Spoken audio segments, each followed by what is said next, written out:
સ્વાધ્યાય 6 દાખલા નંબર 10 એક ચોરસની પરિમિતિ અને તેના વર્તુળનો પરિઘનો સરવાળો અચળ કે છે.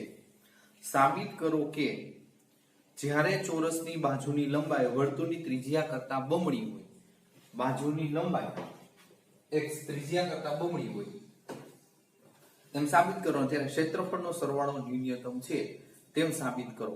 હવે જો અહીંયા મેં તમને એક વર્તુળ દર્શાવેલું, ચોરસ દર્શાવેલું છે, વર્તુળની ત્રિજ્યા r છે અને ચોરસની બાજુનું માપ x છે. આપણે કહી શકીએ કે ધારો કે વર્તુળની ત્રિજ્યા r ચોરસના બાજુનું માપ બરાબર x છે. હવે તમને રકમમાં એમ કીધું છે કે ચોરસની પરિમિતિ અને વર્તુળના પરિઘનો સરવાળો કે છે. હવે ચોરસની પરિમિતિ અને વર્તુળના પરિઘ, ચોરસની પરિમિતિ એટલે આપણે કહી શકીએ કે ચારે બાજુનો સરવાળો એટલે 4x પ્લસ વર્તુળનો પરિઘ 2πr કે અચળ છે. હવે તમે લખો તો લખી શકો ચોરસની પરિમિતિ અને વર્તુળનો પરિઘ નો સરવાળો કે છે ચોરસની પરિમિતિ અને વર્તુળના પરિઘનો સરવાળો અચળ કે છે. બરોબર છે, અચળ કે છે. એટલે આપણે 4x પ્લસ આપણે શું લખ્યું 2πr પ્લસ એટલે ઇક્વલ કે અચળ છે. 4x plus 2πr is equal કે. આપણે x ને સૂત્રનો કરતા બનાવીએ તો 2πr આ બાજુ એટલે માઈનસ થશે, x છેદમાં જશે તો therefore x is equal k minus 2πr by 4. x ની કિંમત આપણને આટલી મળે છે. હવે બીજું તમને કીધું છે કે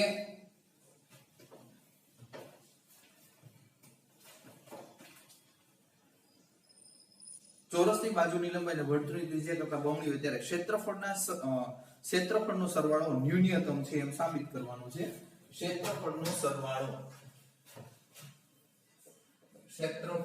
બંનેના ક્ષેત્રફળનો સરવાળો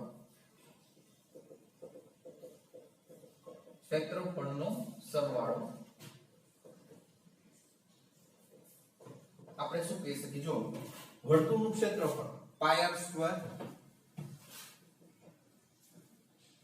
અને ચોરસનું ક્ષેત્રફળ બાજુનો વર્ગ એટલે x². રેડી? હવે આપણે જો કે x ની કિંમત મૂકવાની થાય ત્યાં તો આપણે કહી શકીએ કે πr² x ની કિંમત જે છે k minus 2πr by 4 all over square સાદુરૂપ લેવું પડશે. હવે અહીંયા આપણે જોઈએ કે πr² પ્લસ હવે ઉપરના ને પૂર્ણ અવધિ છોડીએ ઉપરનો વર્ગ મળશે એટલે k² માઈનસ 2 ગુણ્યા 2πr ગુણ્યા k ના ડબલ એટલે 4πkr છેલ્લા પદનો વર્ગ 4π² r² બરોબર છેદમાં 16.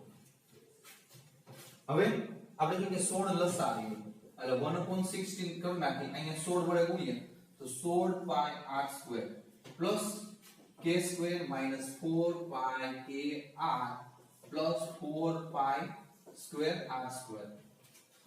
હવે આ બેમાંથી જો r² આપણે કોમન કાઢી શકીએ છીએ, એના હારે લઈએ 1/16 આપણે કહી શકીએ કે 16π plus 4π² r² common minus 4πkr plus k². Ready? હવે આ જે પદાવલી છે r વાળી થઈ અને x ની કિંમત મળી એટલે f of r કહી દે. x ની કિંમત મળી છે, k તો અચળ છે એટલે r વાળી પદાવલી ત્રિજ્યામાં જે કંઈ ફેરફાર થતો હોય. હવે f' 1/16 એમનો રહેશે. હવે અહીંયા r² છે બાળકો, એનું વિકલન કરીએ તો 2 આગળ આવી એટલે 2r થઈ જાય અને આપણે એમ કે 16π plus 4π² તો પછી અહીંયા જો r નીકળી જશે એટલે -4 પાઈ k અને આ તો k સ્ક્વેર અચળ પદ છે એટલે 0 થઈ જશે. આપણે સેકન્ડ ડેરિવેટિવ સાથે કરી નાખીએ. સેકન્ડ ડેરિવેટિવ ડબલ ડેશ માં r બરોબર 1/16. હવે અહીંયા r નીકળી ગયો એટલે વધે કેટલા 2 બરોબર છે 16 પાઈ પ્લસ 4 પાઈ સ્ક્વેર અને આ અચળ પછી ગયો 0. હવે મહત્તમ કે ન્યૂનતમ માટે f'(x) મહત્તમ કે ન્યૂનતમ માટે f'(r) = 0. રેડી? હવે જો કે ને જગ્યા નથી એટલે અહીં લેવું જ પડશે આપણે.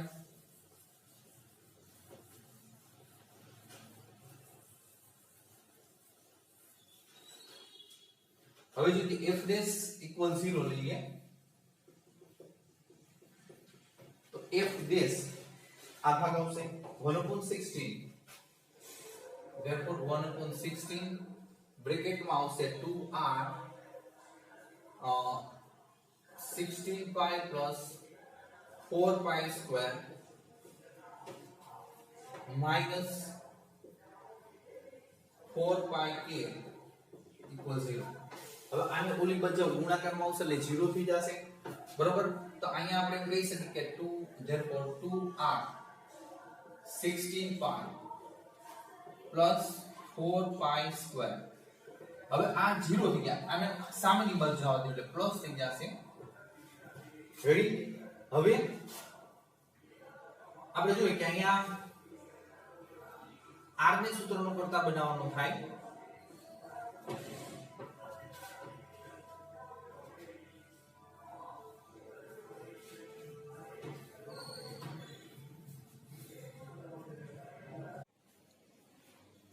હવે જોઈએ કે અહીંયા આપણે એમ કહીએ કે આ r ને સૂત્રનો કરતા બનાવશું એટલે આ ભાગ છે ગુણકમાં, આ બાજુ ભાગાકારમાં છેદમાં આવશે.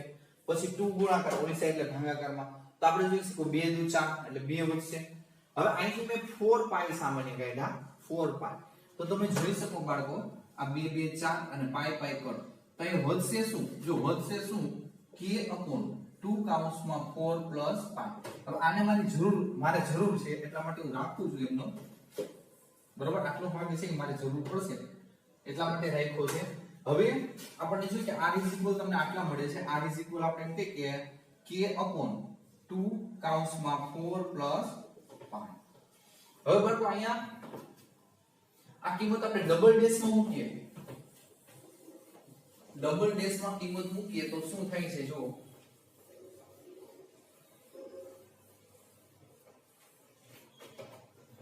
અહીં ડબલ ડેશમાં કિંમત મૂકી therefore f'(r) r = તમને મળે છે k / 2 કૌંસમાં 4 પ્લસ k ઇક્વલ. હવે અહીંયા r ની કિંમત અહીંયા મૂકી આપણે. બરોબર છે? r સ્ક્વેર છે. તો કોઈ પણ સંજોગોમાં જો આ ન લખવું હોય તો કઈ નહીં. અહીંયા આપણે જો કે શોર્ટકટ બતાવી દીધા કે જાજુ આવશે વર્ણનમાં. હવે જો r ની કિંમત છે હું અહીં ડબલ ડેશમાં મૂકું. r ની કિંમત અહીંયા r ની કિંમત અહીંયા તો એ ગ્રેટર ધેન 0 જ મળશે. શું થશે? Greater than 0. તો આપણે એમ કહી શકીએ કે therefore f'(r) ગ્રેટર ધેન 0. ક્યારે? તો આપણે એમ કહી શકીએ કે r = k / 2 કૌંસમાં 4 પ્લસ પાઈ હોય ત્યારે આપણે એમ કહીએ કે ક્ષેત્રફળનો સરવાળો ન્યૂનતમ મળે છે. આપણે જે સાબિત કરવાનો એક ભાગ આવી ગયો આપણે ન્યૂનતમ મળે છે. હવે અહીંયા જો આ ભાગ લેવાનો થશે આ નંબર 1 કે આને તો 1 પરથી હવે અહીંયા r ની કિંમત આપણે મૂકીએ. x = k m આ 2 પાઈ r minus 2 પાઈ r ની કિંમત છે k / 2 બ્રેકેટમાં 4 પ્લસ પાઈ બાય 4. હવે જો r ની કિંમત અહીં મૂકી છે નંબર 1 માં. બરોબર છે? k / 2 કૌંસમાં 4 પ્લસ પાઈ. હવે 2 2 કર. હવે અહીંયા બાળકો આપણે આ 4 પ્લસ પાઈ છે લસાલો k સાથે ગુણે એટલે 4k plus k pi minus k pi by આ 4 કૌંસમાં 4 પ્લસ પાઈ. હવે અહીંયા આપણે જોઈએ કે k પાઈ કટ થાય. અહીંયા વધે 4k upon 4 કૌંસમાં 4 પ્લસ આ 4 ગયા. વૈધા શું તો k upon બે બ્રેકેટમાં 4 પ્લસ r વધે છે. તો બાળકો અહીંયા x હવે અહીંયા ઉપર નીચે બબે વડે ગુણી નાખું ઉપર નીચે બે વડે તો આપણે એમ કહી શકીએ કે આ 2 k upon જો નીચે બે વડે ગુણ 4 પ્લસ આ બરોબર છે. જો ઉપર નીચે મેં બબે વડે ગુણ્યા તો આ ભાગ શું છે નંબર 1 છે. જો sorry r is equal k upon 2 plus 4 plus 5 છે એટલે એની જગ્યાએ r લખી શકાય. આ જે ભાગ છે એની જગ્યાએ શું લખી શકાય r. તો x is equal therefore x is equal 2r એટલે અહીંયા આપણે જે સાબિત કરવાનું હતું ચોરસની બાજુ છે એ ત્રિજ્યા કરતા કેવી થઈ બમણી. therefore ચોરસની બાજુનું માપ ત્રિજ્યા કરતા બમણું છે. બમણું થાય છે જે આપણે સાબિત કરવાનું હતું. દાખલો કમ્પ્લીટ અહીં પૂરો થાય છે. કાળજી રાખવાની, અઘરો દાખલો છે બરોબર, વારંવાર રિવિઝન કરવાનો.